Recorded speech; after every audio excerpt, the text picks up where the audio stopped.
Welcome to the Motoring Podcast, your weekly discussion of motoring news. This is episode 595 on Tuesday, the 10th of September, 2024.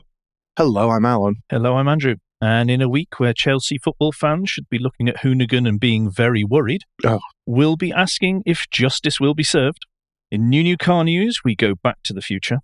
And in points of interest, we celebrate quality. I thought we were about to become a football podcast for a second. No. What was I meant to do with that? Nothing. Don't worry. I wouldn't inflict that on you. Anyway, follow-up it is, and we talk about our old friend. It's been a while. Dieselgate is back. And this is the news that the court case in Germany over the former Volkswagen boss, Martin Winterkorn, has now begun, and where he has been charged with fraud, market manipulation, and perjury. He, of course, denies all charges, and this has only just started, so we don't have too much information on it. This is following last year where the former Audi chief executive, Robert Stadler, finally admitted guilt to avoid prison and was fined €1.1 and given a 21-month suspended jail sentence. Of course, Andrew misspoke there, and it's Rupert Stadler. What did I say? You said Robert. Oh, sorry, Rupert, yes. As well as that, former chairman Hans-Dieter Putsch and former head of the brand Herbert Diess also charged with market manipulation. Those charges were dropped after the company agreed to pay a fine of €9 million. Wasn't that the one where it was then said, even though we've paid this as a company, we're not admitting guilt or something? Yes. I thought so. Because lawyers. Okay, enough of that. It is the beginning of the month, Alan. Please take us to our favourite. Well, we're well into the month, really, aren't we? Because we just missed it last week. But yes, it is the new car registration figures for August 2024. The headline figure was 84,575 new cars registered. That is down 1.3%, which I think counts as steady.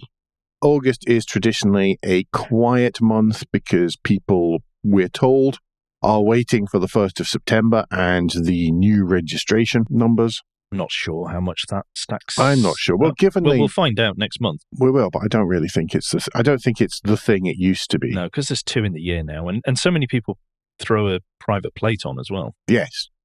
To knock your head to one of the headline figures is Fleet taking 60.7% of the market in August, and then 60% exactly year to date. Fleet's less bothered about these things, and also the much longer lead times for new cars, in many cases, mean that people take the car when it arrives. They don't just hold up for the 1st of September and or the 1st of March. Yeah. Well, now you've mentioned Fleet, it should be noted that for August, private was up 0.2%.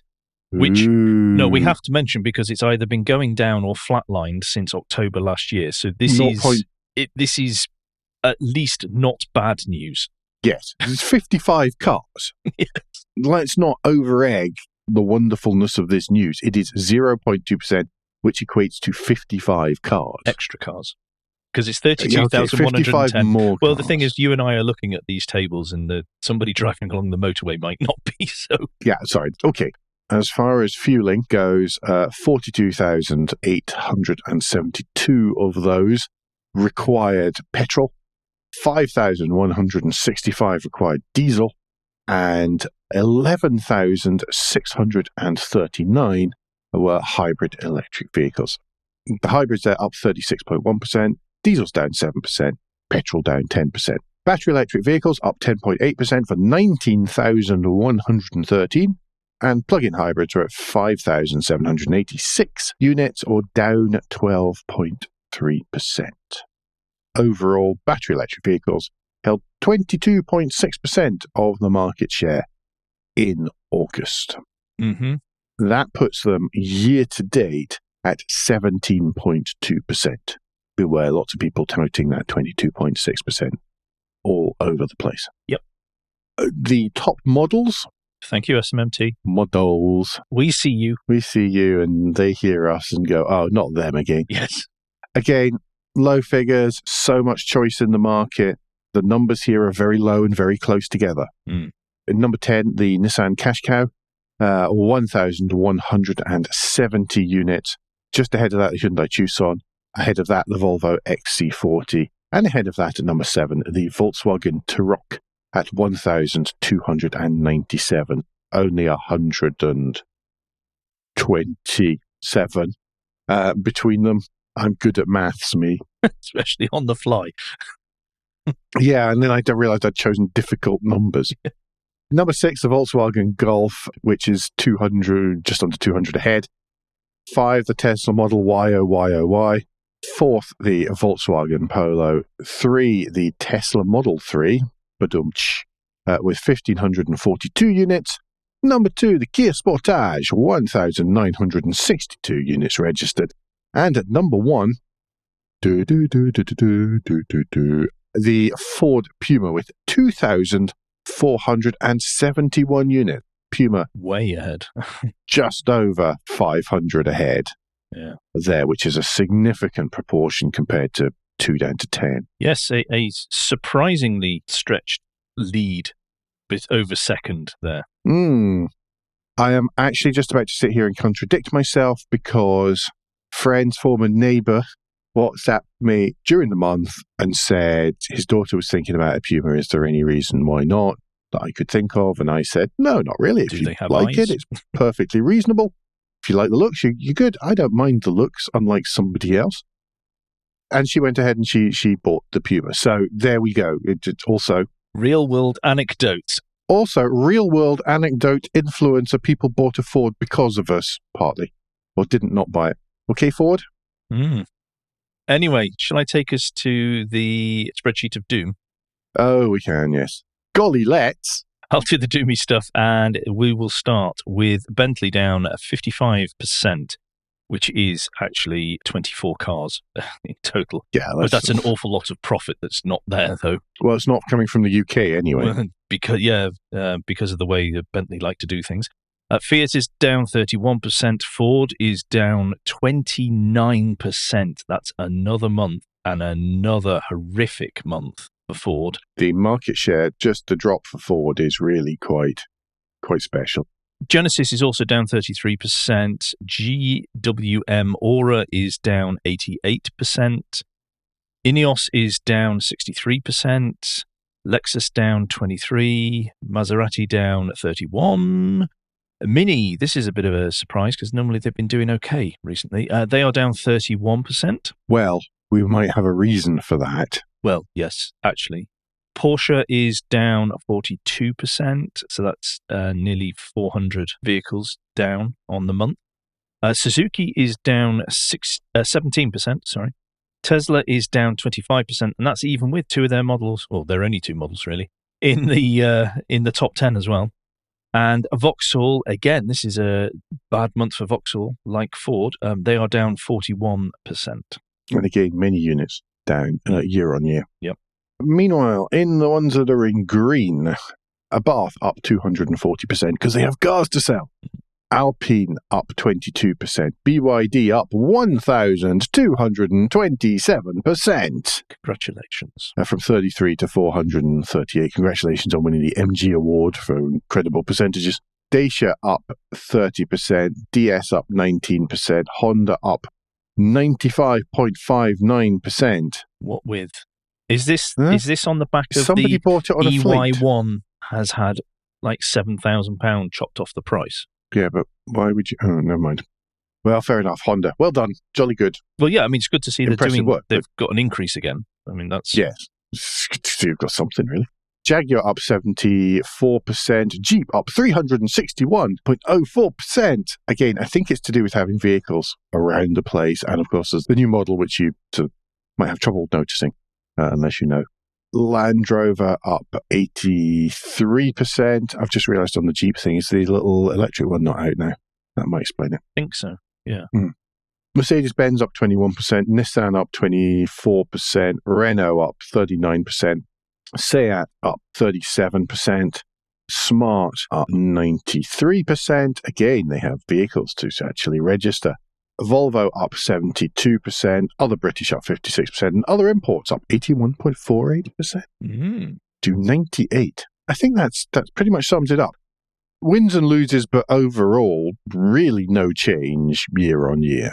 A static month, which in the current climate is good news, but is the first month in over 2 years where there hasn't been one of the headlines of another month of growth. I'm kind of glad, because I felt that those have been mostly disingenuous. Oh, yeah, they all were. It was this level of increase, which is just a smidgen. But also it was backed on top of COVID years where nothing was being sold, or particularly then the chip constraints. Yeah, exactly. Following that. Yeah, it was all a bit PR fluff. The chief executive statement is August EV growth is welcome and it's always a very low month, so subject to distortions ahead of September's number plate change. Yeah, all right. Well, we talked about that. Yeah, whatever. The introduction of the new 74 plate, together with a raft of compelling offers and discounts from manufacturers, plus growing model choice, will help increase purchase consideration and be a true barometer for market demand. Better be good then. Yeah, basically there's offers. Encouraging a mass market shift to EVs remains a challenge, however, and urgent concerns must be taken to help buyers overcome issues and concerns about charge point provision. It's not the cars, it's the likelihood of the chargers working that really worry people. That's what I've read that last bit. This comes on the back of them also sort of following that by saying, please equate the VAT rate between private and public. Can you do something to stimulate consumers? Again, I think that's a massive ask. I don't see the government doing that. If they're cutting winter fuel payments to pensioners, they're not going to help somebody quite wealthy buy a new car, are they?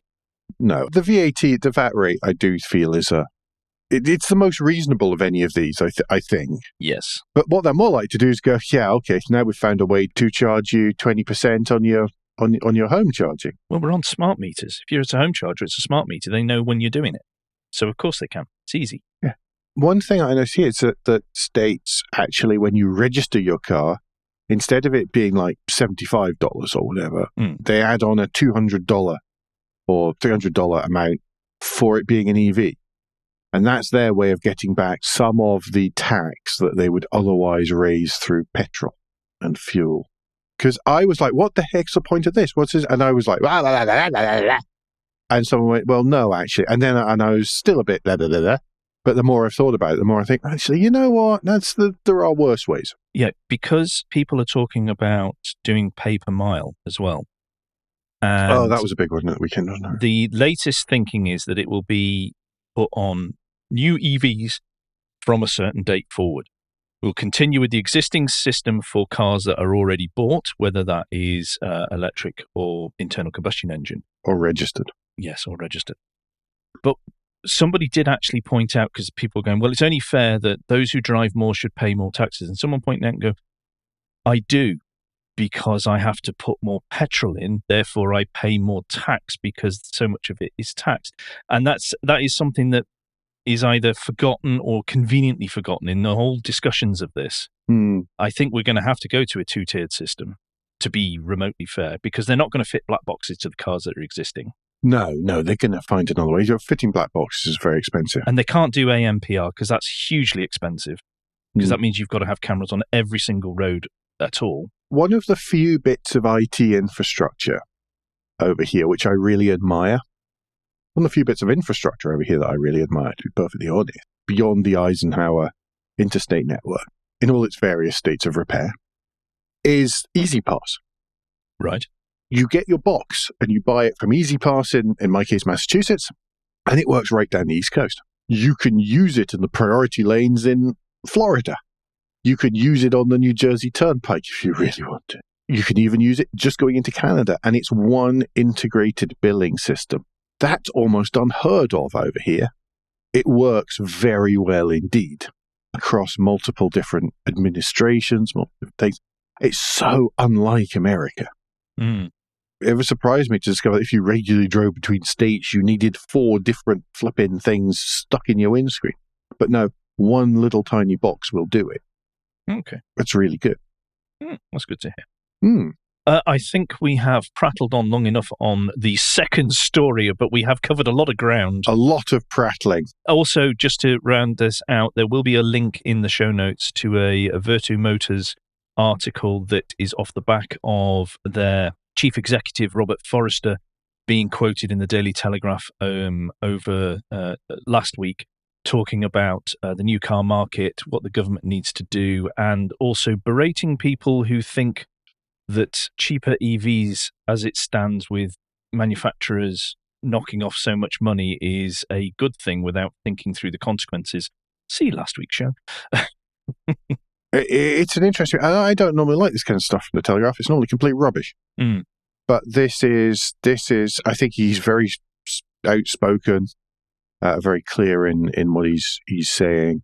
I think it's an interesting read. Whether you agree with it or not by the end of it, it's definitely an interesting read. And I don't agree with everything.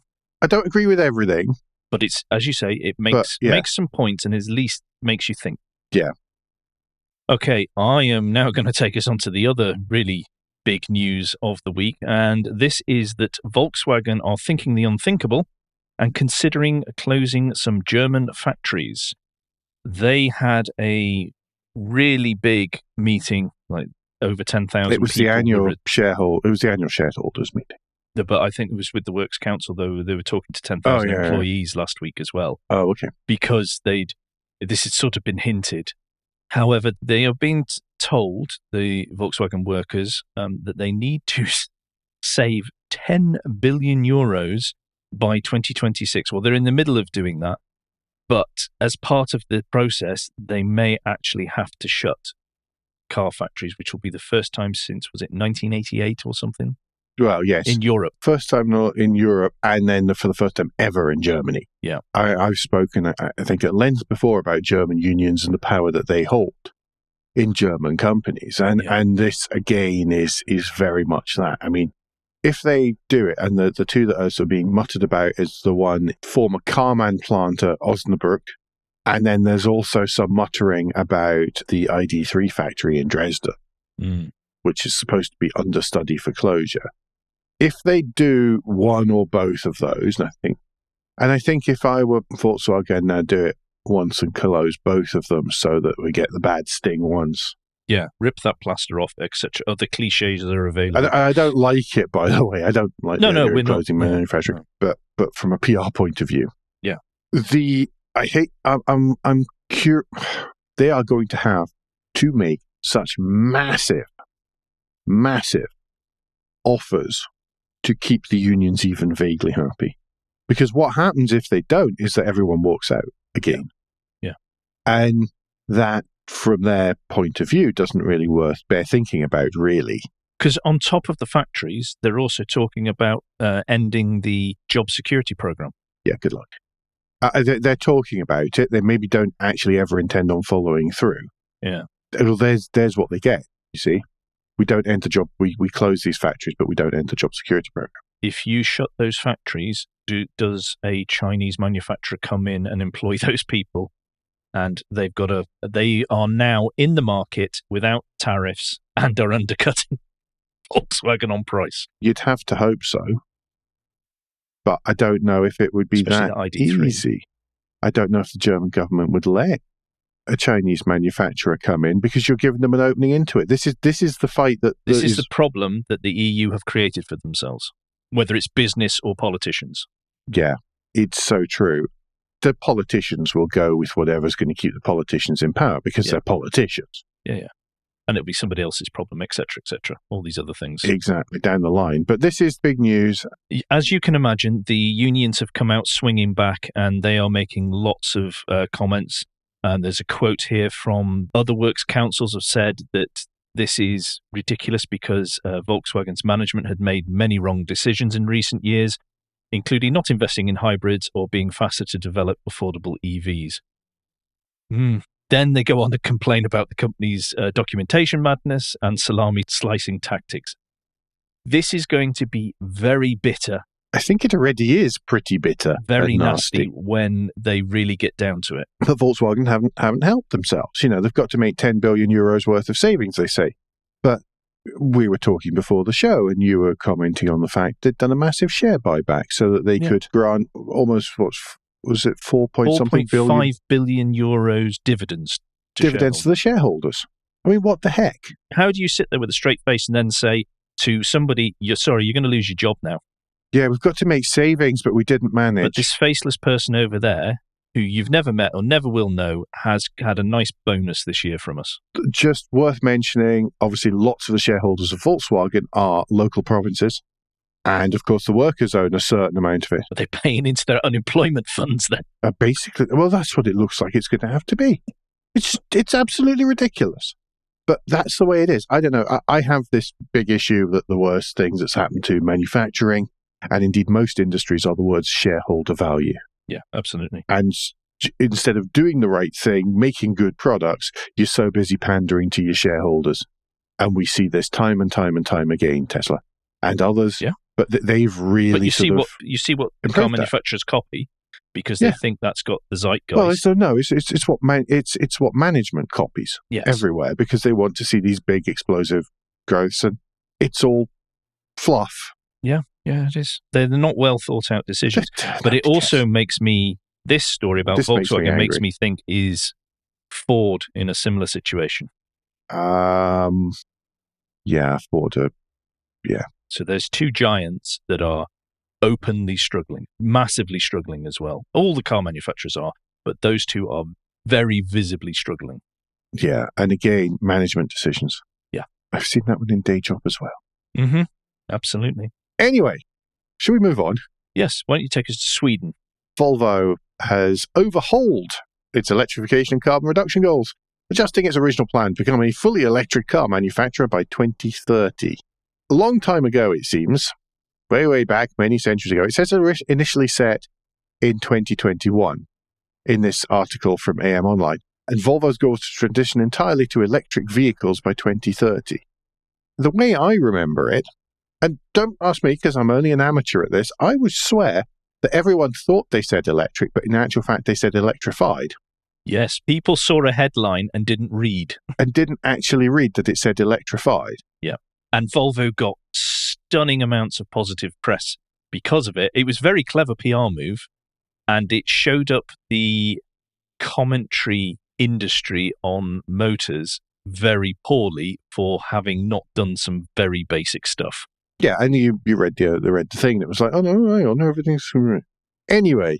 They're dialing back from that, definitely from the electricness a bit, and now they're aiming for 90 to 100% of global sales to consist of electrified cars, which is what I've just said, which includes fully electric vehicles and plug-in hybrids, the remaining 10% being mild hybrids, or big alternators, as they're also known. Yeah. They're dialing that back a little bit. I won't dwell on this story for too long. No, they're just the latest in a host of many, aren't they? Yeah, there's a full story on AM Online, linked, of course, in the show notes, as are all of our source articles, always. Very important to us. Because that's the kind of masochistic fools we are. Next up, a Polestar. There's a very family feel to this, sweet. Yes, stick it with Sweden. Polestar, but although in the UK this time, and they are now going to move away from the agency model where they are going to revise the contracts with dealerships, and dealerships will be able to target customers, it's quoted in this AM Online article, and actively sell to them. The way that it has been done with Polestar is a no-pressure experience. Basically, you walk in around and no one comes up to you and goes, would you like to buy this car? That is for the customer to come to Polestar to say, I would like to buy this car, please. Mm-hmm.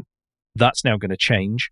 I would imagine they will try and do it in a gentle way, though, so it's not even as you're walking past, want to buy this car, or other tactics, or following you around. I am sure it will be in a very nice manner, as these things go. I'm sure it might be a little bit, I don't know, a slightly more active. Yes, active, I think it's a good word. Not aggressive, active. A little bit more active selling rather than the way it currently is. Anyway, do you want to take us to BMW now? They're not having a good time. BMW have to recall thousands of cars over potential braking problems. Because of a Dicky tummy, was it? Something like that, yes. Their IBS system, their integrated braking system, is used across many, many models. In fact, it's used across just about every model. And when I say every model, I mean pretty much from Mini to Spectre. Mm. It's that kind of challenge. There is a potential defective part, which means that some vehicles could experience or may experience unexpected loss of hydraulic brake assistance, which would reduce braking effectiveness That seems in the ungood end of the spectrum. That's very much in the, not what I'm expecting end of the spectrum. This is believed to affect around 14,000 UK cars. They've told dealers that they can't sell used models on forecourts until the recall work has been carried out, but they must fix cars on the road with customers first. Because it ties back to what Alan was saying in the new car registration story. That also includes that they are not allowed to sell Mini Coopers or Countrymans at the moment. There is a pause in deliveries until those have been fixed. So they've been fitted from the factory, even if you've ordered it, with this defective part that they're now trying to rectify. They may have been. This started out in February 2024, according to a BMW spokesperson. 2024, BMW Group issued a safety-related recall for the integrated braking system across a range of BMW models. The company is extending this action to include more BMW and Mini models as additional cases outside the original scope of the recall have been identified. So it might be worse than they think. The list, as published by Car Dealer Mag, is some of the new Mini model range, so 3- and 5-door Cooper as well as Countryman, but obviously not the EVs because they're made elsewhere. The 2 Series Active Tourer, the 5 Series Saloon, 5 Series Touring, 7 Series X1, X2, X5, X5M, X6, X6M, X7, XM. Well, it can only improve the looks if it runs into something, can't it? And the Rolls-Royce Spectre. It was thought to be about 14,000 cars, not cleared exactly how many there are right at the moment. If you have any of the vehicles I have just listed, check. Yes. Either online or by calling up your dealer with your VIN number to hand or your registration plate. And do please get that sorted, even if you own an XM. Anyway, and that takes us to Guilt Minute. Quick break in the show where we ask for a tad of financial support to keep the lights on, the hosting running. If you feel the Motoring Podcast is worth a small consideration every month, then you can become a patron. Different levels of patron include different levels of commitment from us to you, including being able to watch the show recorded live. We also have a small range of merchandise in our spring store, from stickers to mugs and t-shirts. If you don't have any spare cash, and we completely understand, then you can help us by following for free from a podcast player to receive every show as they're released, and by liking and rating the show in whatever way your podcast supplier lets you. If you've done all of that, some of you do, so thank you very much. Then the last thing you can do is to recommend us to your friends or colleagues. Thank you, everyone who does. Yes, exactly. New patrons and stuff as well. Thank you very much. The other thing is, of course, there'll be a link in the show notes to how, if you are a stinking Android user, you can use Apple Podcasts from your Android phone, because it's just easier than a paid app if you want to just try out listening to more podcasts from your phone. Okay, new car news, and I am going to start with the heavily refreshed Volvo XC90. And this is the plug-in hybrid vehicle that goes up against the X5, the Q7. It's their flagship model at the moment. It's the one that's an XC90. We all know what an XC90 is like. But this one looks a bit smarter, particularly up front. It's always looked smart, but it is. It's a good looker. Really good looker. The refresh is good, because the car's been around for a while. It's been around since 2014, I think, the original that they've refreshed. There are things like they've improved the materials on the inside. They have improved the comfort, so there's more sound deadening, and the way that the vehicle drives is much better from a passenger point of view. They've also included the now ubiquitous 11.2-inch touchscreen, whereas previously it was a 9-inch. It's still in the vertical orientation. It still runs Google's software. Well, if you're lucky, it does. Yes. Yes, a company that is really struggling with that.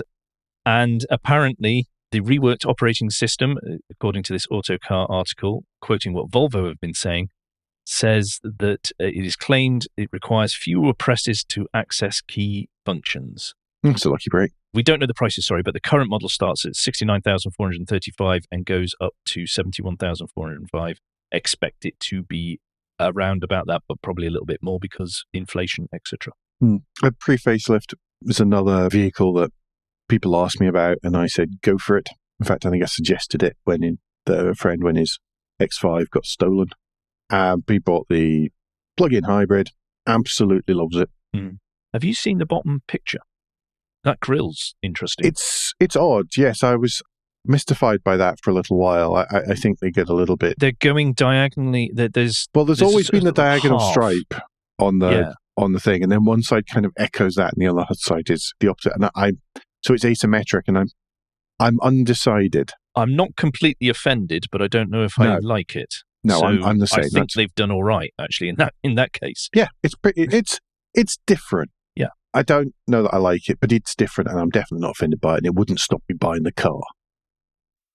Do you want to take us to the next car where the front end really has offended me?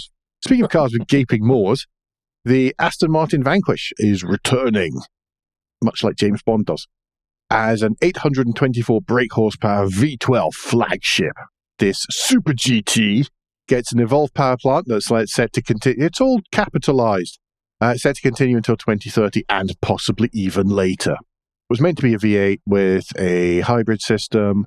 Along came Lawrence Stroll and said, I want it to be a V12 because I'm the boss. And so, there is a new 5.2 litre engine.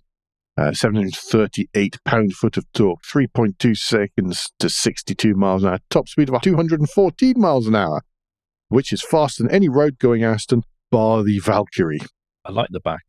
I like the back end is good. The grille is just like 3 inches too deep. Well, the grille is the new Aston grille, which is that thing. But the problem I have with the rest of the up to the A-pillar is I'm reminded of not the current Corvette, but the generation before. That's not a bad thing to be reminded, especially with the dents in the bonnet and the air scoop. I don't have a problem with that at all. Actually. I don't have a problem with it being on the C6. Oh, no, C6 is the current pointy one, isn't it? The C5 Corvette. That's the rest of the car. Really nice. When you're selling a £300,000 car, starting from £300,000. Honestly, don't have an issue with it. Okay, but I do like the back end. I like the what they're doing with lights. I like the hint with, well, not even hint, but the slap in the face of this is a Vanquish. Yes, it's cool. I do like it. It's a nice thing. Speaking of far rarer, but far more friendly looking coupes, Andrew, the Renault 17 Reborn. Yep, Renault has revealed a concept that works on the 1970s Renault 17. In fact, using a lot of the same parts. However, it sits lower and it looks great, but they've lost the 4-quad headlights. No, they haven't. Well, they've put them as thin LEDs rather than. Of course they have. That's what you do. But I do like the fact that they are yellow to remind us it's French. I've been conflicted about this because when Hyundai did the Pony and the Pony Coupe, I was like, yeah, I love that. And this one, I'm a bit more. Are we pandering to it a bit too much now? And am I doing that because it's Renault? Or has that time for those types of cars, was that last year? Or am I just being unfair? Because I do actually, the more I look at it, the more I like the look of it. I think this is part of an ongoing series. Yeah. You know how BMW does the art cars and has been doing them for many, many years. This is, I think, Renault's equivalent. So remember there was a Renault 5 that was done before with, I can't remember who it was. It wasn't Philippe Starck. It was an artist, wasn't it? With an artist. This is the same thing. So this is in partnership with a French designer called Aura Ito.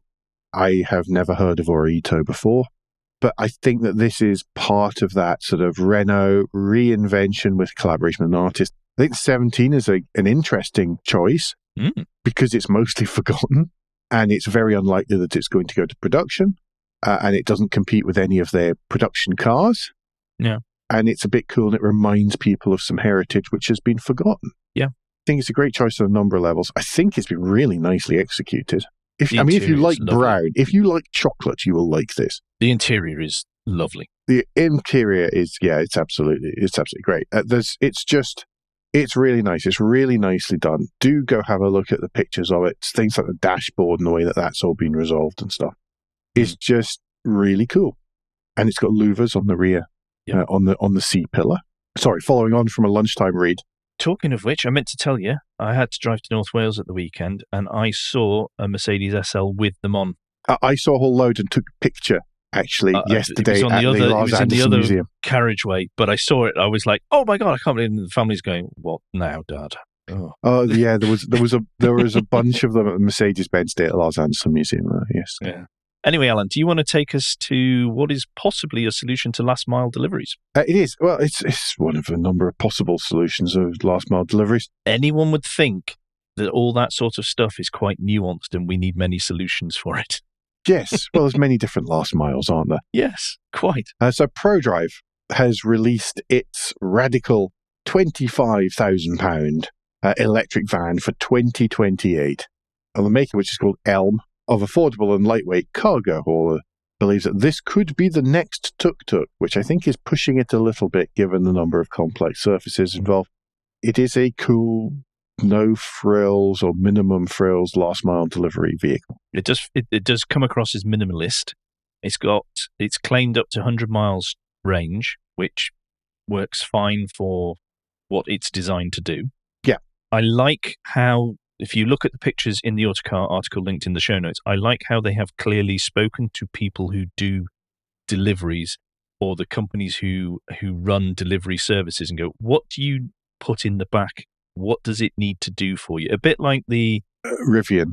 Yeah, that somebody has spoken to the people who are going to use it rather than go, well, this is my idealized version, like Kia's done with their, oh, by the way, we're going to change how haulage is done across the globe idea. These have gone with what is already there and therefore make it more practical. And I love the fact that it's 25 grand. So many of the commercial EV stuff is just too expensive or, unaffordable for the companies who need them. Yeah, or unaffordable for anyone under unless you're a massive company that's investing lots. Which is an interesting one because I see that General Motors has grouped in Bright Drop into their commercial arm, so it's no longer a separate company, I believe. I need to double check on that one. That was just a small announcement last week, but talking about last mile deliveries and medium mile deliveries and actually last 100 foot rather than 100 meter deliveries as well, which Bright Drop covers. So this is a little bit of consolidation going on in this market, but it's so localized, I think. Yeah, it's tricky. There's space for lots of solutions. Yeah, nobody's come up with, not the answer because there isn't a single answer, but nobody's come up with answers that's being adopted en masse yet. Yeah, exactly. As I say, because the last mile varies so much in its format, whereas the miles in between generally look like motorways. Yeah. Well, that, I think, takes us to points of interest. Yes. And I am going to start with the lunchtime read this week. And there is a bit of a watch in there as well. And this is from Driven to Right, the most disingenuously subtitled outlet. Least influential. Least influential, yes, that's right. Well, they're influencing us and me in particular. But this is a two-pronged lunchtime read. The first part is talking about, and you'll see this is what the video is about Porsche 928 and the celebration of that. But mainly this is talking about how we should celebrate, really, quality of work that's being produced. I mean, I'm constantly in awe of how Driven to Right clearly work very hard to make their articles excellent.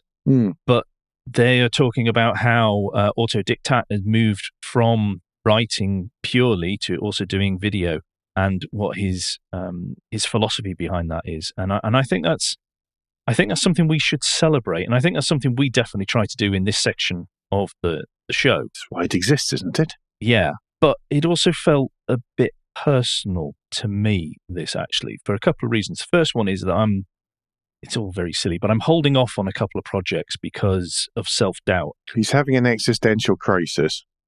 Apologies to those who I've been in touch with. I will be back in touch soon.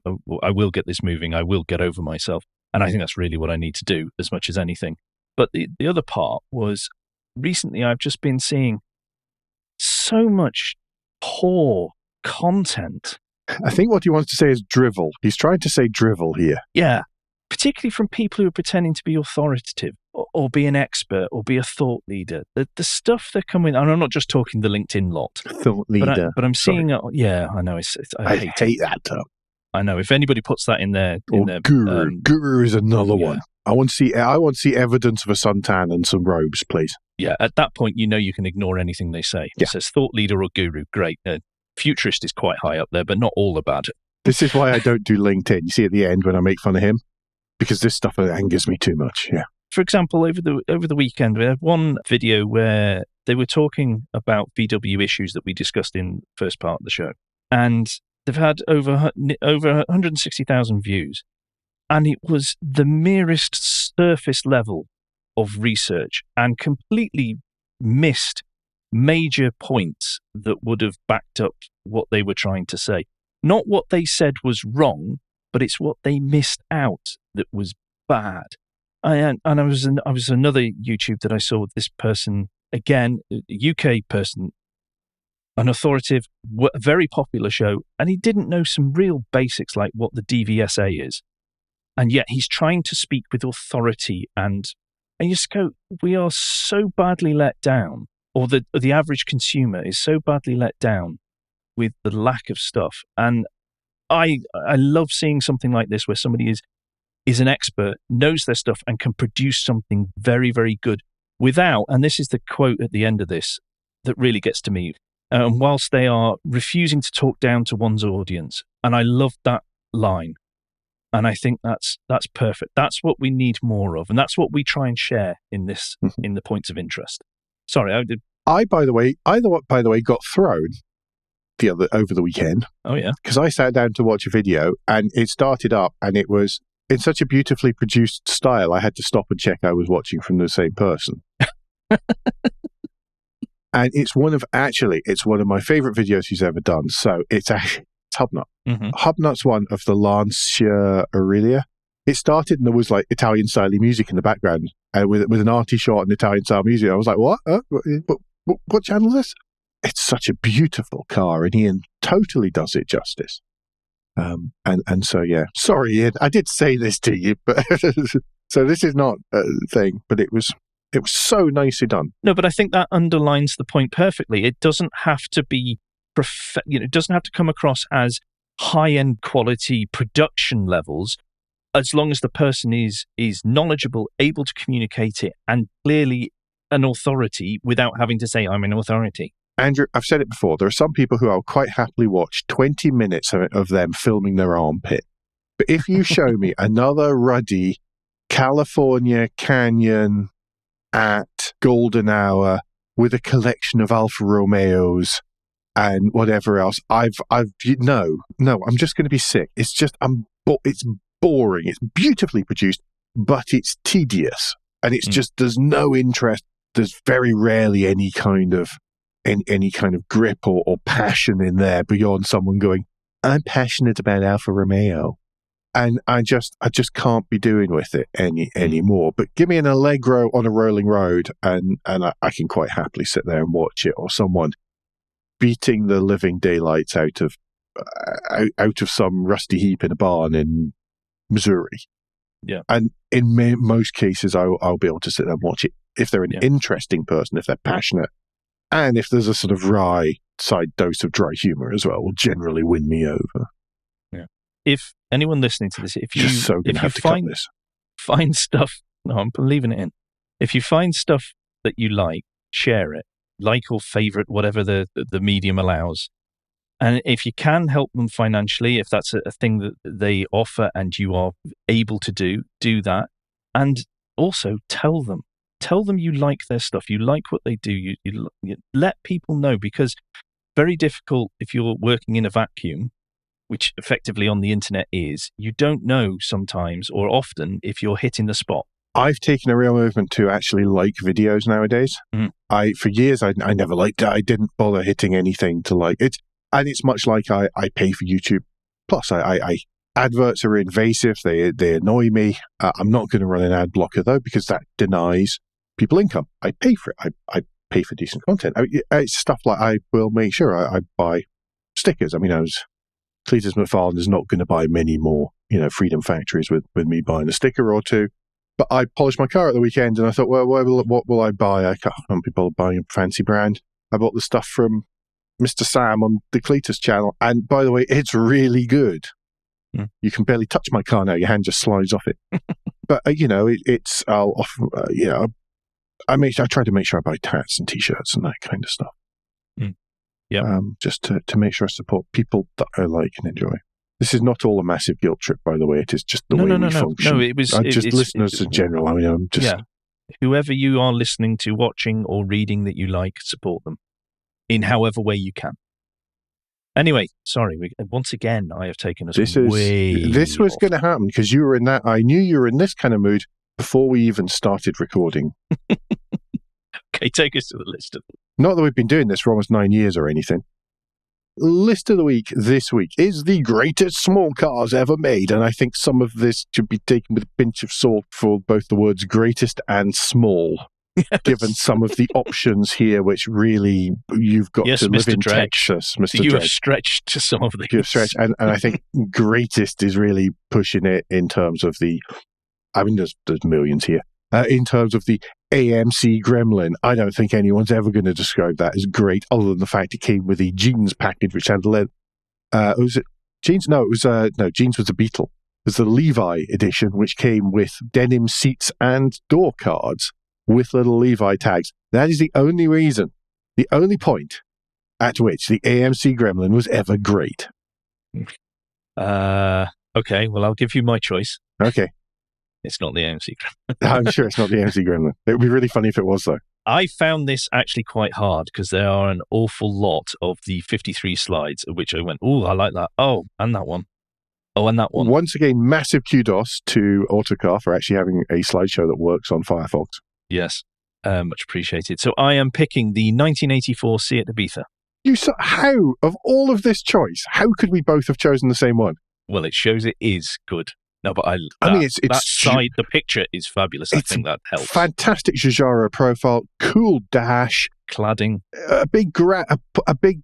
It's got cladding, it's got stripes, it's got Porsche, engineered by Porsche sticker across the back and on the top of the engine. There is a lot to like here. My French teacher had one at prep school. What did he have? He had a Citroen GS, then he had a 205 GTI 1.6. And then he traded the 205 GTI in for one just exactly the same spec as in the picture here. I love him. I did that. Yes. I'm still in touch with him. He drives a Yaris hybrid now. Okay, so if you're not going to pick the same as me, no, now I have to make a decision because we try not to normally do it, and I thought that was suitably obscure. Oh, gee whiz. There isn't a gee whiz in there. No, oh, thank goodness. There we go. Oh, okay. Mark 1 Toyota Yaris. There you go. It's on the list. Genuinely. It's genuinely on the list.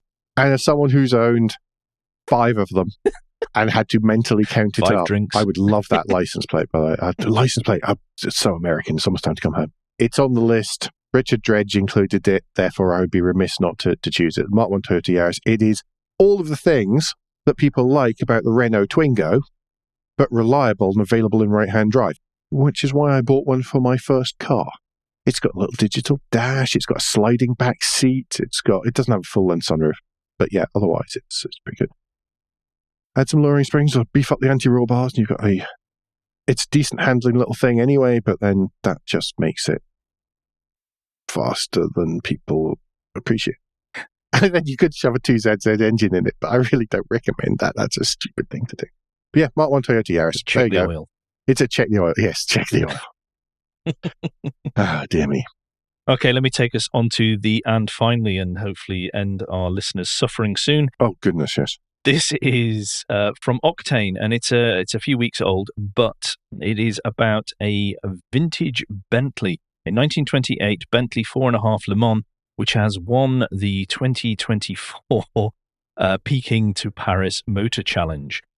They were running in second place, but second, as it entered France, had an alternator problem which it couldn't get over. They could not win. But again, we like to share stories of extreme adventures in cars and vehicles. And I think driving from Beijing to Paris even, or even the other way around would be as well. But from Beijing to Paris is up there with, wouldn't you love to do that? If you had the time and the money, obviously. Yeah, but I'd rather do it in a Land Cruiser than do it in a Bentley. Yes. Having there's sat some in one glorious of these, pictures. the pictures are great. They are, and I don't know that I would rather do it in the Land Cruiser and the Bentley, to be perfectly honest. To know the Merc that's in the first picture at the bottom, that would. Oh yes. But yes, do read this. Go and read what went on and the cuts and some of the cars that took part. It's absolutely fabulous, and they're doing it again next year. Yeah, which they do is it pretty much unusual. every year. It's every second, isn't it? It's saying in here that it's unusual for them to do it year after year. I thought it was every second or every 5 years or something. Yeah, something like that. But yeah, very awesome. Love this. Love the fact that people are going. This isn't something to sit in a museum. This is something to use, and we're going to extremely use it. Yeah, absolutely wonderful. I've sat in the Bentley, the one that I've forgotten the name of the chap who owns it. The one that you often see towing the race car and stuff like that. I've sat in that one, and it's an impressive place to sit, but it does feel a lot more like a truck than a car. That's cool. The wheel, isn't it? Yeah, basically. Anyway, I think that does. Let's round up. There's no parish notes this week, so that just all that's left for me to say is, don't forget that between now and next week, you can give us any feedback, share your thoughts with the show at Motoring Podcast on Twitter and Instagram, on Facebook, and on the contact page of motoringpodcast.com, hub of all our activities. Remember, you can support us financially via Patreon, and please leave a review and rating on Apple Podcasts or however your podcast app lets you do such a thing. Andrew, what's the best way to get in touch with you? Best way to get in touch with me is via Mastodon if you search for Crack Windscreen, or as Alan said earlier in the show, I am on LinkedIn if you look for my proper name. So Alan, if people would like to get in touch with you personally and text you with the word drink after your choice from the list of the week. You're such a sod. What is the best way for them to do that? Basically, any of the social media platforms are used by the over 35s. So that is Twitter, Blue Sky, Mastodon, Threads, Instagram.